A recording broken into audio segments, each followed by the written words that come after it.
Magandang araw mga kaibigan. Ah, Palagay ko karamihan sa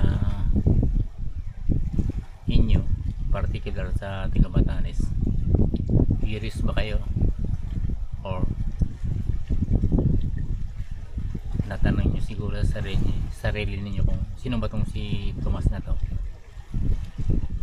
Ako naman ay isang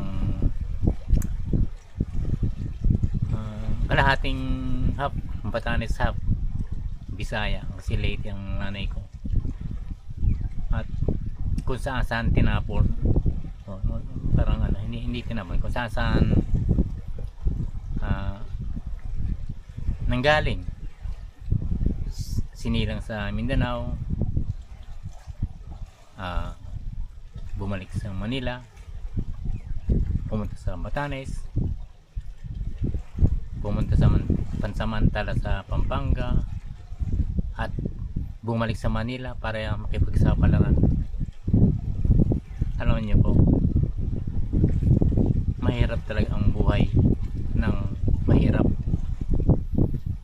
kasi lalo na kung wala kang matuluyan, lalo sa Manila. Lumuwas ako ng Manila na nakikituloy ako sa auntie ko.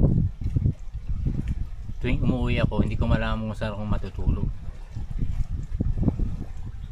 At ang tinutulogan ko talaga 3 stall, 2 sa bandang katawan, 1 sa paa. Ganun kahirap. Taon ang inabot doon. Kaya talagang hindi ko malaman kung saan ako mag-umpisa. Kaya nung nakilala ko yung asawa ko, si Cherry,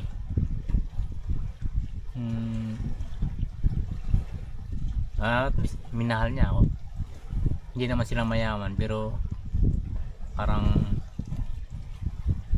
kinupkup niya ako, as in inaruga niya ako. Gusto ko sanang mag-aral pero nag-iba kasi parang biglang napunta dun sa nagsama na kami. At siyempre alam mo naman minsan sa pagkakataon wala, hindi nagtagal, nagkaroon kami ng anak at napadpad ako ng Muntinlupa. Maswerte na lang at nakakuha ko ng kapiranggot na lupa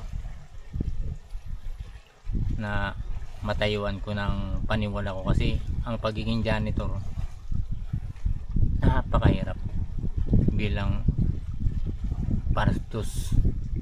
Hindi ko hinahamak ang janitor, pero minimum at agency, tapos magkaroon ka ng pamilya, anak, ang hirap pag nugtong-nugtongin.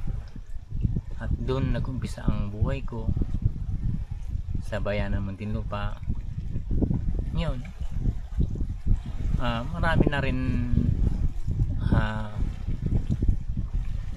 pangyayari na mahaba, pero at least nasabi ko na sa inyo yung mga panimula. Kaya maano kung sino pa itong si Tomas na to.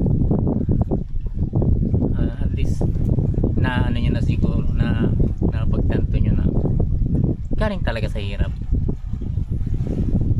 Although hindi ko masabing mayaman ako ngayon, pero yung kumbaga naka-level ka naman ng hindi yung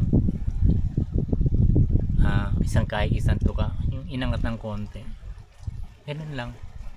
Kaya maraming salamat po sa inyo, pero marami pa akong revelation sa buhay sa Manila. Thank you.